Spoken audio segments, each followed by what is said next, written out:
Welcome to Collab October 2021. I'm so excited. Damn. So let's get right into the video for today. What is the topic, girl? So, girl, let's talk about anxiety and depression. Right? A lot of people don't talk about this, especially in our Zambian homes, in our African homes. Anxiety and depression is something that is not talked about. I feel like a lot of us suffer from this, but we either cannot speak about it or we just don't understand it ourselves. It's embarrassing. Yes, it's actually something that is considered embarrassing. So let's start from the very beginning. What would you define or describe as anxiety/depression? It's a feeling. Mm-hmm. I described it in my. By the way, before we get any further, this is not like a medical anything. Like, don't use this to diagnose yourself. We are giving you our experiences. It's a feeling. It's like, how can I explain it? You know, when you go on a diet, yeah, and you decide to eat one meal a day, and you start to feel hunger, and as you go on, it starts to feel normal, right? So for me, depression is like a dark feeling. Mm-hmm. It's really dark, and I feel it here. Mm-hmm. It's a dark feeling that you get used to. Mm. You start to see the world differently, and people say, no, just because you're depressed doesn't mean you can't perform. Your performance in everything, work, your relationships, your friendships, your marriage, your academic life just goes down. So it's like a dark feeling that I feel like you didn't address, and then keeps growing, and then starts coming back. Mm. I feel like it's like a dark cloud. I had explained it in that other video that I did on my channel of how it is like. It's like a small thing that grows, and then now you stop being you become the depression. So you're known as, my name is Mwape, the depressed girl, because now people even start to see it. Mm-hmm. You start to talk like you're depressed. You just start to act weird. Yeah. And I feel like also with depression and the negative connotation that it has, that side of embarrassment that it has, that side of, I can't speak about this because I'll be judged, or why I don't want people to know that my family member is depressed because we'll be talked about, we'll be laughed at, we'll be whatever the case. The stigma, that's the correct word. Mm-hmm. The stigma around depression needs to really be addressed. And I feel like the best way to address some of these things is to talk about it. You will not realize, or you do not know, how many people in your friend circle or in your family have at one point or the other had depression or anxiety until you talk about it. Mm-hmm. You will be actually amazed to realize that, okay, so I'm not the only one. And I think for me, what was the bigger awakening was it could be for any reason. And it may not be something, some people, it's something traumatic that happens. Their parent dies, they lose a child, a marriage fails, job loss, whatever the case may be. But for some people, I actually researched this. Some people, it's actually innate in them because it runs in their families. The same way you are most likely to have cancer because someone in your family had it. Exactly. You can also get depression because some people in your family had it, and it runs down in your genes. And that is a fact. You better look it up. So we need to realize that the fact that we don't take care of our psyche, we don't take care of our mental, can lead you into a path. Sometimes you can actually be depressed without you realizing it until it becomes too big. Like she said, having that small thing growing, then when it grows, and then now you start questioning yourself, like, why don't I like things I used to like before? Why am I irritated by having conversations with my friends?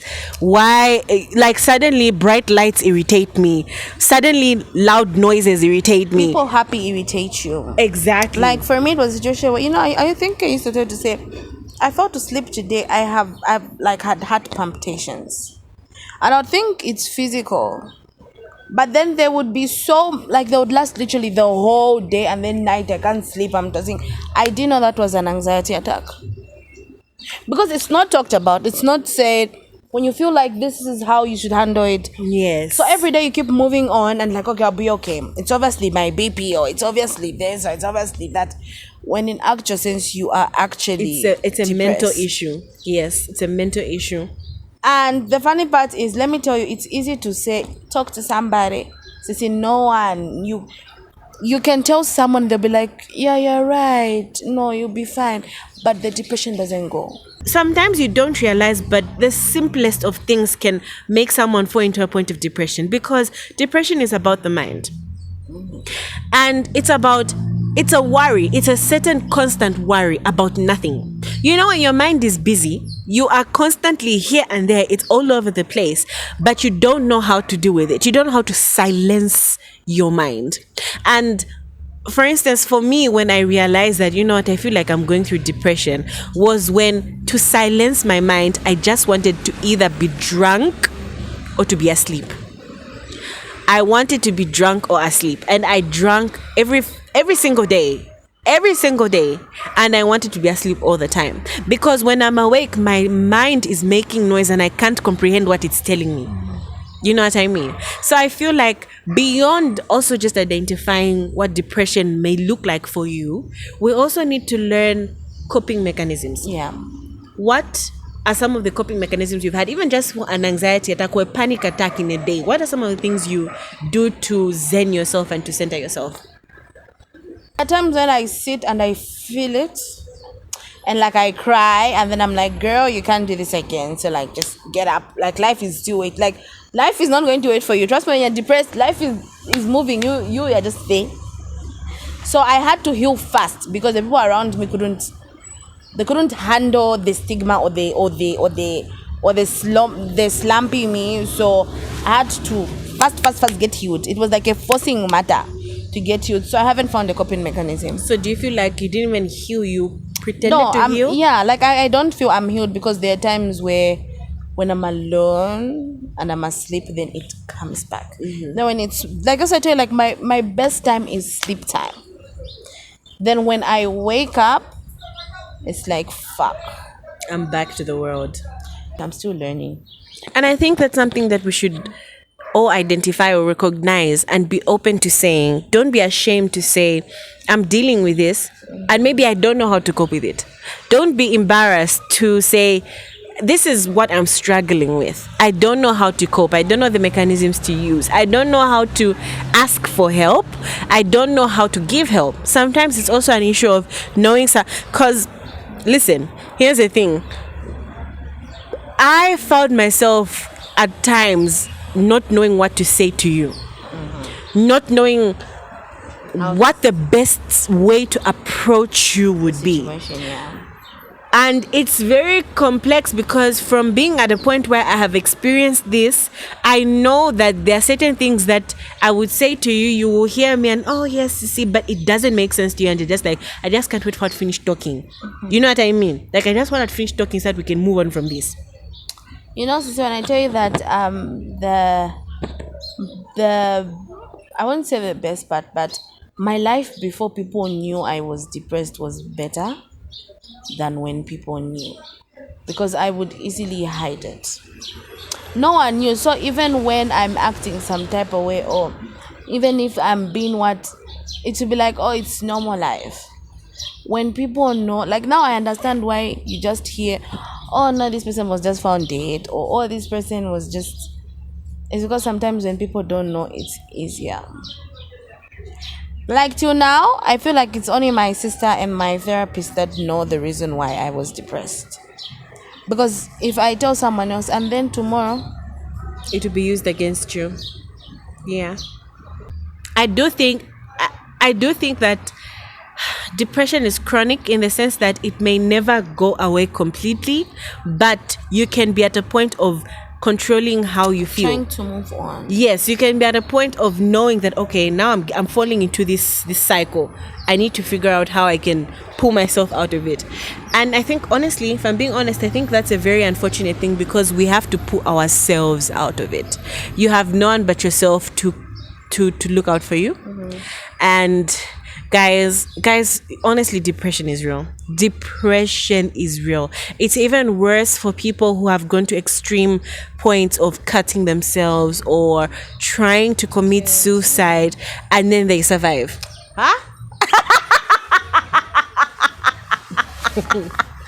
Let's talk about it.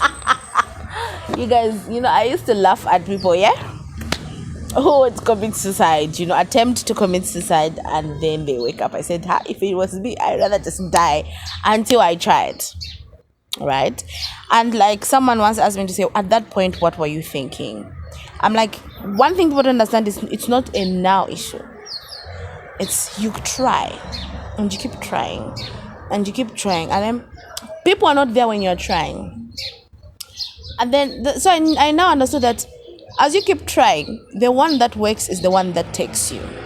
So people just don't do it once and go. No. The one that works is the one where people either find you are half dead, half alive, but the surviving after is embarrassing, because you feel like everybody be looking at you like, but she committed suicide. Like for me, when coming back from the hospital, I didn't want to go home because I felt like my people at my place, they laugh a lot. We laugh at people, so like, what if they laugh at me?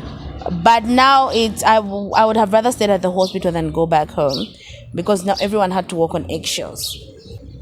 And some family members distance themselves away from you, because like, if they loved you so much and you did that to yourself, they're like, why? Like, people don't understand it. Embarrassed. Why? It's embarrassment. You guys, come on. We don't talk about this. That's how we have people who are family members who have gone to a point of running mad, as we call it, and they will not even identify. There are people who keep their mad relatives in the house locked up, because they're embarrassed. I think also, let's look at it from the other side of people who deal with others who have anxiety or depression. How best can we help people with anxiety and depression as we close off the video? You can help. Like for me, I prefer distance. I feel like when you help, you kind of impose. The other people's helping mechanism is not helping because of you want to help the person. It's because you want life to go back to normal. I want the person who will go every day and dance but in actual sense, I feel like there's no help. Or maybe just get them a therapist. And on that note, we're going to close off this video. I hope you guys have learned something. Don't be afraid to ask for help. Don't be embarrassed. Don't be ashamed. These things are normal. We are all dealing with them. Honestly, identify the reason why you're feeling like that. Coping will be hard, but one thing I've learned is life will still move on and you will be depressed. Yes. I thought my exams wait for me. My exams came, I wrote them, I didn't perform well because I was depressed. Life will still go on, so find a way to cope. Is it running? Is it praying? Find a way to cope, because you'll now get more depressed about the life you feel you should have worked on in the past. So try to cope, talk to someone, and just find something that gives you peace. Yeah. So we are sending you love and light out there. Make sure to like, comment, subscribe, and share. Share this to anyone who may need the words and who may need the help. Thank you so much for watching. Until next time. Bye.